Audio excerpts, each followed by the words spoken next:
علیکم ورحمۃ اللہ۔ کیسے ہیں آپ؟ سب خیریت سے ہیں؟ امید ہے آپ سب ٹھیک ہوں گے۔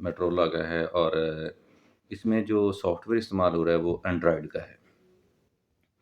بات کرنا میں اس لیے یہ چاہ رہا ہوں کہ ابھی ہم کبھی بائیکاٹ کر رہے ہیں اس کا، کبھی اس کا، کبھی ہم یہ کرنا چاہ رہے ہیں اور ہم کھڑے کس لیول پہ ہیں۔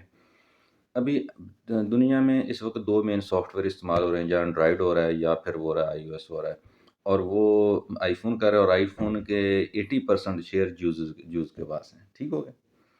ابھی جو اینڈرائڈ ہے یہ گوگل والوں کا ہے، اور گوگل کس کا ہے؟ لیری کا ہے، اور لیری جوز ہے، اور جوز اسرائیل کا ہے۔ 80% اس وقت فون دنیا میں جو استعمال ہو رہا ہے وہ اینڈرائڈ فون استعمال ہو رہا ہے۔ اس میں سیمسنگ ہے، ویوو ہے، اوپو ہے، لینووو ہے، کوئی بھی ہے، وہ ایل جی ہے، جس کا بھی فون ہے اس میں جو سافٹ ویئر ہواوے میں استعمال ہو رہا ہے وہ اینڈرائڈ کا ہو رہا ہے۔ ٹھیک ہو گیا؟ دنیا میں اس وقت گوگل کنٹرول کر رہی ہے ساری دنیا کے سافٹ ویئرز کو اور سب کو۔ گوگل ایڈ روک دیتی ہے، جس کو چاہتی ہے گوگل اوپر لے جاتی ہے، جس کو چاہتی ہے گوگل نیچے لے آتی ہے، جس کے خلاف مہم چلاتی ہے۔ اور گوگل کس کی ہے؟ گوگل بھی انہی کی ہے۔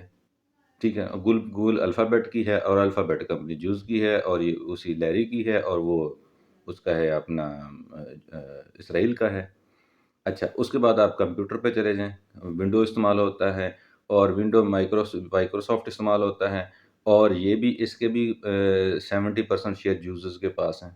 ٹھیک ہے، دنیا میں جو رپورٹس شائع ہوتی ہیں جن کے اوپر بزنس ہوتا ہے، اوپر نیچے ہو جاتا ہے، بزنس کم زیادہ ہو جاتا ہے، یا لوگوں کو، یا پولیٹکس میں بڑا اس پہ اتار چڑھاؤ آتا ہے، وہ ہنڈن برگ ایک ہے سائٹ ہے، اینڈرسن کی ہے، اور وہ جوزز ہیں۔ ٹھیک ہو گیا جی؟ جیوز ہے، اور اسرائیل کا ہے۔ بلومبرگ کس کی ہے؟ مائیکل بلومبرگ کی ہے۔ اور بلومبرگ کی میں ایک رپورٹ کسی بھی ملک کے کسی بھی کمپنی کے بارے میں شائع ہو جائے کہ یہ کرپٹ ہے یا اس نے یہ کر دی، تو پوری دنیا کی مارکیٹ کے شیئر گر جاتے ہیں۔ ٹھیک ہے، ابھی کون پنگا لے گا؟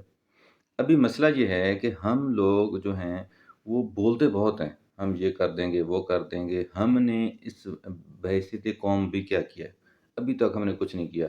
اب یہ حالات یہ ہیں کہ جب ہلاکو خان نے حملہ کیا تھا بغداد کے اوپر، تو اس وقت ہمارے جو علماء تھے وہ کس بات پہ جھگڑ رہے تھے آپ بہتر جانتے ہیں۔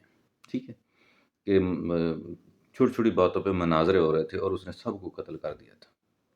اور آج جو آپ پاکستان کے حالات دیکھ لیں تو ہمارے جو علماء ہیں ایک دوسرے کو برداشت نہیں کر پا رہے، اور مناظرے کر رہے ہیں۔ اچھا، قوم ہم فرقوں میں ہم بٹے ہوئے ہیں، قوموں میں ہم بٹے ہوئے ہیں، علاقوں میں ہم بٹے ہوئے ہیں، اور پھر ہم کہتے ہیں کہ ہم یہ ہیں، ہم وہ ہیں، ہم کچھ بھی نہیں ہیں۔ تو بھائی سب سے پہلے تو آپ کم از کم میں بھی اور آپ ہم سب مل کے اپنے مائنڈ کو کلیئر کریں کہ ہمارے منزل کیا ہے، ہم نے کس سائڈ پہ آگے جانا ہے، ہم نے کرنا کیا ہے، ہم نے اپنی نئی نسل کو دینا کیا ہے۔ ہم یہ نہیں کر سکتے کہ ہم دنیا کا یا ملک کا نظام میں اور آپ نہیں بدل سکتے، کم از کم میں اپنے آپ کو اور آپ اپنے آپ کو بدل سکتے ہیں۔ ہم اپنے بچوں کی مائنڈ سیٹ کو چینج کر سکتے ہیں، ان کو اچھی ویلیوز دے سکتے ہیں، ان کی مورل ان کو گائیڈ لائن دے سکتے ہیں۔ آیا ہم نے دی ہے؟ تو یہ جو ہم کر سکتے ہیں وہ ہمیں کرنا چاہیے۔ تو اپنے آپ کو تھوڑا سا بدلیں، اپنے مائنڈ سیٹ کو بدلیں، اپنے ویژن کو تھوڑا سا بڑا کریں، لوگوں کے لیے اپنی رائے کو بدلیں، اور کم از کم جو ہمارے ادارے ہیں ان میں بیٹھنے والے لوگ ہیں، اسپیشلی جہاں سے نئی جنریشن نکل رہی ہے، ان لوگوں وہاں جو تربیت کے مراکز ہیں، آج بھی ہمارے مدارس میں سب سے جو ہماری مساجد میں جمعہ کے دن چلے جائیں مانگنا سکھایا جاتا ہے۔ پوری قوم بیکاری ہے، ہر بندہ مانگتا ہے، ہمارا صدر سے لے کے نیچے تک ہر بندہ مانگنے والا ہے۔ ہمارا جو اس وقت کا ریونیو ہے سب سے زیادہ، وہ پچھلے دنوں فیس بک پہ چل رہی تھی کہ کتنے اربوں ڈالر جو روپیہ ہے وہ تو ہم بکاریوں کو دے دیتے ہیں۔ ہر بندہ تو مانگنے والا ہے۔ ہمارے دنیا میں سب سے زیادہ جو ہے حج اور عمرے کرنے والے ہم ہیں۔ تو برائے مہربانی یہ جو کم از کم ہر بندہ دوسرے کے لیے تھوڑی سی اسپیس پیدا کرے، اور اس چیز سے خدا را ہم نکلیں کہ وہ کون ہے اور میں کون ہوں، وہ ایسا ہے، وہ ویسا ہے۔ کوئی ویسی بات کر دی ہو تو معذرت خواہ ہوں۔ تو اپنا خیال رکھیے گا، بہت مہربانی، شکریہ۔ سوچا آپ سے بات کروں تو بات ہوگی۔ Thank you.